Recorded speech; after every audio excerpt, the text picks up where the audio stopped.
These days, when I hear someone complain that modern Yu-Gi-Oh cards are too confusing to read as far as their effects go, I usually feel like they fall into one of two categories. The first category of complaints that I see a lot of has to do with cards having way too many words in their effects. Now, this is a perfectly valid complaint. It can be frustrating to have to read a card multiple times to fully understand what it does.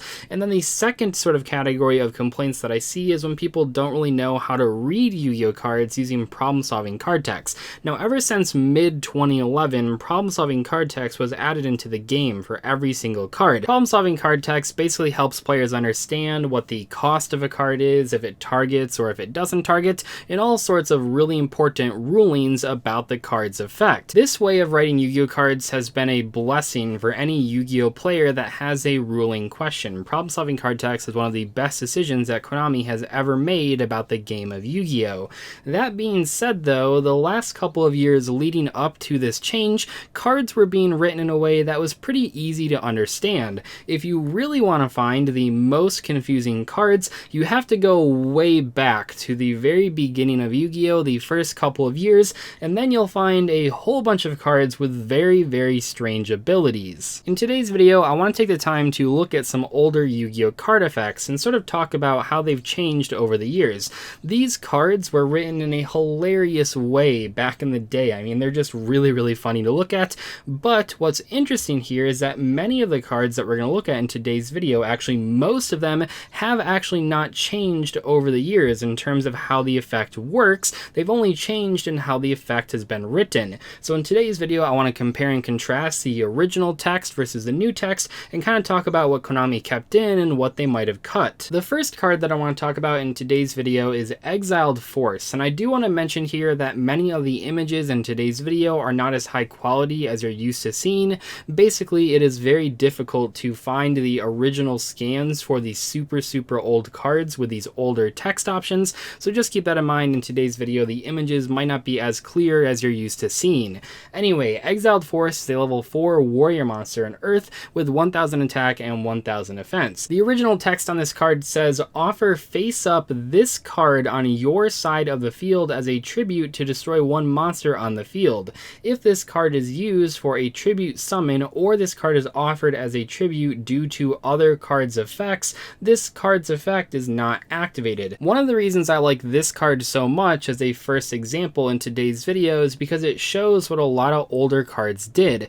Basically, not only does the effect of Exiled Force say what it actually does, but also it says what it doesn't do and when it doesn't trigger, which is just something that players should know from reading the rulebook. For example, if we look at the most recent printing of this card, here's what it says. So remember those two sentences that are all really complicated? Well, the most recent text just says you contribute this card to target one monster on the field and destroy that target. This tells you everything you need to know. It tells you that tributing is a cost. It tells you that it targets, which the original one does not mention at all. And it doesn't have to mention that it doesn't trigger when you tribute it for other effects, because you should know that the only reason it would trigger is if you actually activate the ability of Exiled Force. And when you really think about it, the reason that cards were probably written that way back in the day was because Konami just didn't want players to get confused. So by writing that extra sentence on Exiled Force, now not only do you know just by reading this one card that it only triggers if you actually use its effect to tribute itself, but also Konami doesn't have to write on every single card that tributes something that it doesn't trigger effects like Exiled Force. Or at least that makes the most sense, but in reality that's not how it turned out. Just to give you one example here, Exiled Force was released in June of 2003. Then in July of 2003 we got the very first printing of Metamorphosis. Now remember how I said that with Exiled Force specifying that it doesn't trigger if it's tributed by other means, that should mean that you don't have to write that on the cards that actually tribute. Let's take a look at the first printing of Metamorphosis. This is a normal magic card, well I guess now a normal spell card, and it says offer one monster on your side of the field as a tribute to special summon one fusion monster of the same level in face-up attack or defense position from your fusion deck. Monsters used for a tribute summon or that are offered as tributes due to other cards' effects are excluded. So you'll have cards like Exiled Force that add a second sentence entirely just to specify, hey, this won't trigger if it's tributed by another means. But then on cards like Metamorphosis, Metamorphosis, it'll specify, oh, by the way, if you tribute something like Exiled Force, it's not going to trigger that ability. In reality, you can remove both of those sentences on both of those cards and players will still understand how they work. But even the most straightforward of cards in old school Yu-Gi-Oh! Still had this issue. Monster Reborn, for example, in the original LOB printing says this: select one monster card from either your opponent's or your own graveyard and place it on the field under your control in attack or defense position face up.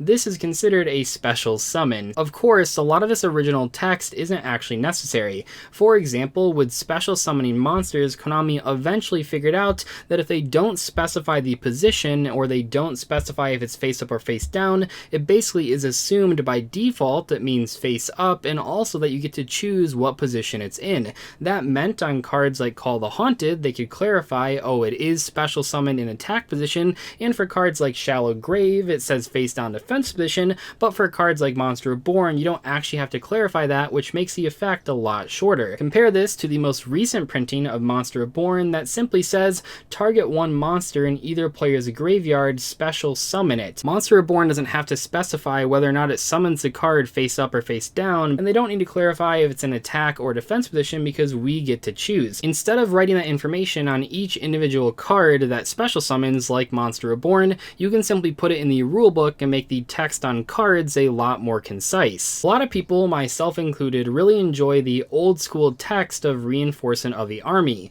This says, move one level 4 or lower warrior type monster from your deck to your hand. Your deck is then shuffled. A couple things are funny about this. I mean, the fact that it says move instead of add has created some jokes in the community. I guess it gets around mistake. In Thunder Dragon Colossus, it doesn't add the card to your hand, it moves it. Besides that though, the reason this card is so funny is because it clarifies your deck is then shuffled.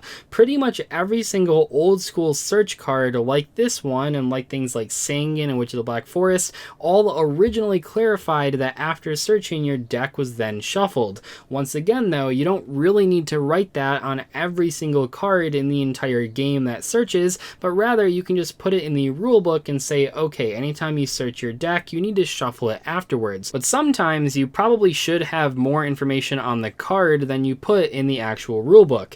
For example, the original Polymerization simply says fuses 2 or more fusion material monsters to form a new fusion monster.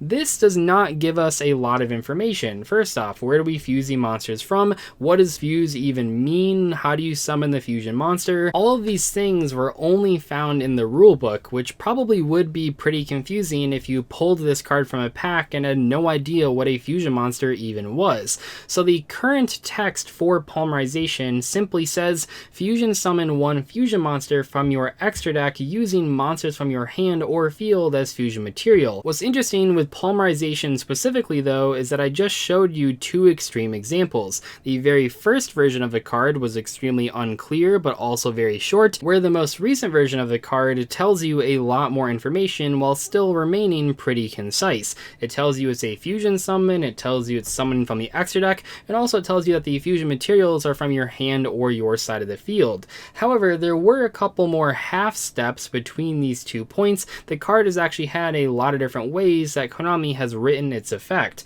For example, one of the half steps in between the very beginning and the very end was this version that says send fusion material monsters that are listed on a fusion monster card from your hand or your side of the field to the graveyard and special summon that fusion monster from your fusion deck. It certainly explains things a lot better than the original version of Polymerization, but it's still a little bit longer than the current one that we have right now. Maneater Bug is a card you probably wouldn't expect in today's video. Of course, it doesn't target on the original text, but it also has one tiny bit extra that's pretty funny. This thing says flip destroys one monster on the field regardless of position. Okay, thank you Maneater Bug for clarifying that you can destroy any monster regardless of its position.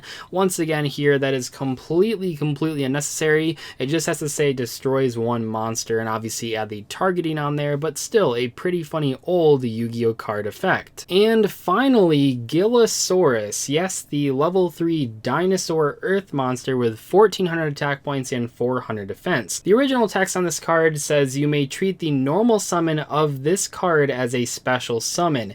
If you select special summon, your opponent may select a monster card from his or her graveyard and special summon the monster to the field. I'm pretty sure this is one of the only cards in the entire game that says you may treat the normal summon of this card as a special summon. That is just so strange and so weird. It just does not make a lot of sense to write it that way. The current version of Gigasaurus, by the way, says you can special summon this card from your hand. If special summoned this way, activate this effect, your opponent can special summon one monster from their graveyard. The cards in today's video are all great examples of why problem-solving card text is so important. You don't want players to be confused after reading an effect. Certainly there are still confusing rulings and effects in modern Yu-Gi-Oh, but a lot of the times I feel like people actually have not sat down and actually tried to learn how to read problem-solving card text. There are tons of articles and tons of videos about how to read Yu-Gi-Oh cards, and just spending a couple hours reading and watching those sort of discussions is really helpful and can save you a lot down the road.